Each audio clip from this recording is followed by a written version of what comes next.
welcome to the 5 After 5. Frank Cusimano with Corey Miller. We're going to hit the 5 hot topics in St. Louis sports right now. Well, I wonder what we could be talking about first. Yeah. I have no possible idea. Oh, yeah, there was a fight at Busch Stadium yesterday. Now, I call it a fight. A baseball fight is not really a fight. But yesterday was one of the better, I'm not going to call it better because we don't condone violence on this show. No. But there was actually some scuffling going on. Let's face it, that was an uneventful, boring game, and it got real exciting, got everybody watching afterwards. I mean, when you see Giovanni Gallegos hurtling over the bullpen wall, and I'm glad he didn't hurt himself. Yeah, Paul Goldschmidt going crazy out of that dugout, Yadier running hard. It was kind of cool, and you got Stubby Clapp grabbing one of the biggest guys in baseball, Pete Alonso. Everybody saw it coming. If you watch the two games leading up to it, there were I'm not going to call them beanballs, but people were getting hit all over the place. And Arenado knew he was going to get hit, but the pitch was a little high, and that's what started it off. Did you think it was warranted? And you saw it coming, I'm sure, probably. Well, yeah. Both parties are wrong. First of all, if you're going to hit Arenado, you hit him low, hit him in the leg, and that's fine. And he probably wouldn't have done that. Now, he didn't get hit, and he still did that. So yeah. He probably could have cooled down the temperatures if he would have handled it a little bit better. And the Mets as well. I mean, if you go back and look at all the pitches they got hit on, none of those were intentional. A couple of them were on the foot of like sliders that got away. Alonso, if I get hit in the head, I'm going to be mad.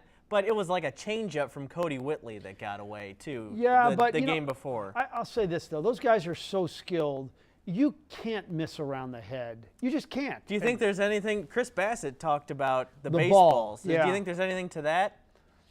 I don't know. I mean, everybody's complaining about the baseballs. If it's not the hitters because of the low slugging percentages in Major League Baseball, then it's the pitchers because they can't grip it and they're hitting people. Now, the Mets, they come in with kind of a chip on their shoulder because it's 19 times they've been hit now. And last year they were 5th in the major league. So they're a little bit more sensitive to the whole topic.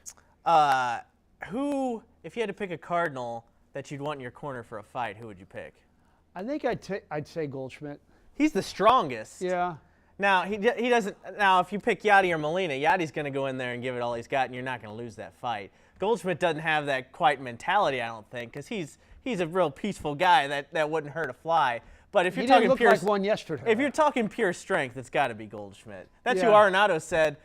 Ironically, you asked him a day earlier who he'd pick to defend his family, and he said Paul Goldschmidt. So yeah, that's right. That's probably pretty good. What about Tyler O'Neill? I don't know how he throws a blow, but Yeah. For bench pressing, he beats everybody. Yeah. Cardinals are pretty well off if they actually got into a fight where Got some they'd big need boys. some guys. Bader's strong too. Yeah. What do you think this could do? Now, I wasn't around for the 80s, but the Cardinals-Mets rivalry was pretty good. I'd love to see something like that come back. Do you think this could maybe jumpstart that? They play them again in 3 weeks. Yeah, it'll never get to where it was, Pond Scum, and because that was such a despicable team. You had the ex-Cardinal Hernandez, who nobody liked here for a long time. Backman was a jerk. Howard Johnson was bad news. Gary Carter is smiled my too dad's much. least favorite player. Yeah, I mean, even though I've gotten to love Darryl Strawberry as a human being, he wasn't real likable back then. Boy, they just had so many unlikable guys. Yeah. And plus, they were in the same division. We're fighting to win this, the same prize. I'd love to see it stay at this level, though, because that would be a fun. I imagine it'll be interesting, especially Stubby Clapp and Alonso on the field at the same time. I That's love true. Alonso's comment. You may hate his guts, but the fact that he said, I could put some people in a hospital. Yeah, he didn't. And I'm a big man. He said that about 3 different times. Yeah. I didn't think about that. Alonso and Stubby Clapp are going to be right next to each other for 4 games of 9-inning baseball here in 3 weeks. So that'll be interesting to watch for sure. What do we got next? Okay, some non-fight related stuff. Cardinals got the Diamondbacks coming up this weekend. They've been really good against teams that aren't supposed to be very good, and the Mets were the first really good team, other than the Brewers, I guess, that they've had to face, and they struggled. What Cardinals team are we looking at right now? Well, this is like a Power 5 team in football opening up against the Dogs. I mean, just think about it. Mets, Pirates, Reds, Marlins, and now Arizona. I mean, you better have a glitzy record by Sunday Royals, night. too. Yeah. Oh, my goodness. Well, they played them. They only played them once, and one got rained again. out. But still, they have to win 3 out of 4. You cannot split a series. And here's the thing, too, is you got to get a great pitching performance tonight at Dakota Hudson because the last 3, I think it's like 11 innings and 10 runs. You're getting nothing out of your starting pitching right now. Mark Harris on Facebook, just simply the Cardinals pitching stinks. Going along starting with that. pitching. Well, Michaelis has been a lot better. Wainwright, you feel good about at home for sure. But the last 3 have been really bad. You Yeah. need 6 innings out of Dakota, who we will say was magnificent in his last outing. They do need a good one tonight, that's for sure. What's our next topic we're talking about? Blues getting ready for the playoffs. You were over there this morning talking to Ryan O'Reilly, Robert Thomas. You gave the Cusimano guarantee that they're not going to lose on Friday night, so I'm going to take that to the bank. It's hardly a huge gamble because Las Vegas, if you're like a star player for Las Vegas, why would you even play in the game? Yeah. I mean, if I'm Alex Petrangelo, there's no reason to play. Yeah. Plus, the Blues have home ice. They got the Ryan O'Reilly 20th goal, packed house, last game of the regular season. You don't want to lay an egg. Yeah, I think I'm 16-3 on the guarantee. I'll be 17-3 after tomorrow night at 9:30. How big? The home ice still is kind of a long shot. The Wild are on the road, but they've got one more game to get more Well, yeah, points they got than the 2 Blues. tough games here. Yeah. I wouldn't want to be playing Calgary if I were them. That's true. And Do you think that's as big as that's kind of all we really have left to talk about this regular season? Do you think it's as big of a thing as maybe we're making it home ice? I agree with you. I do not, because when they won it in 3 of the 4 series, they did not have the home ice advantage. So, yeah, they can win games in Minnesota. They've done plenty of that over the last couple of years. And this year for sure. They haven't lost to the Wild this year, right? I think they're 13-0-1 since Craig Berube is the coach. That's crazy. What do we got next here? I clicked the wrong one. Jamison Williams tonight in the NFL draft. We don't have a team, so we got to follow our local guys, which we do anyways.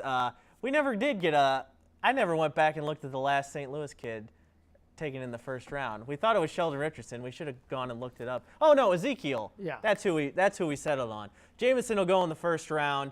Do you think teams are thinking about trading up to get him, or is that injury still on their minds? What do you think he's going right now? As he told, as he told media members recently, he was clocked at 4.4 in the 40.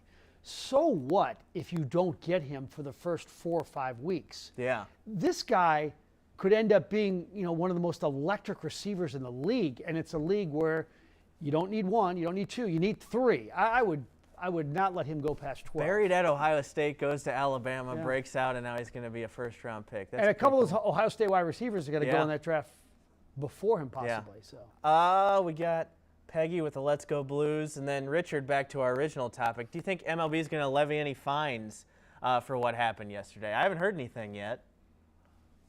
Huh. That's interesting. I no suspensions, maybe a fine. Stubby Clapp, I think, would be the only one that might be on tap for a fine. Yeah, now he could argue I'm trying to calm things down, but I doubt suspension, but I could see some fines. Yeah. What's our last thing here? All right, some more rumors when it comes to Mizzou basketball transfers. Dennis Gates has done well so far. There's a couple more big fish out there, including today, Mosley from Missouri State, the Columbia kid, looking for a new home. Do you think Mizzou could right or wrong there? Boy, if they could, that would really change the whole outlook of the club. And believe me, I've been texting with Coach Gates, and he said he had nothing to report as of like an hour ago. But he was like the best player in the Missouri Valley last year. Oh, my goodness. He's 6'5", small forward, averaged 18, 19 a game. He could make that transition. In the old days, you'd say, oh, you can't take a player from the Valley and put him in the SEC. Yes, you can. Oh, yeah. If you're averaging 18 or 19 in the Valley and you're a 21, 22-year-old grown man, you could make a nice, easy transition to the SEC. Either way, it's nice to be talking about Mizzou basketball in a positive light. In a positive light. I'll take whatever I can get. All right, that'll do it for us today. Have a great rest of your week, everybody.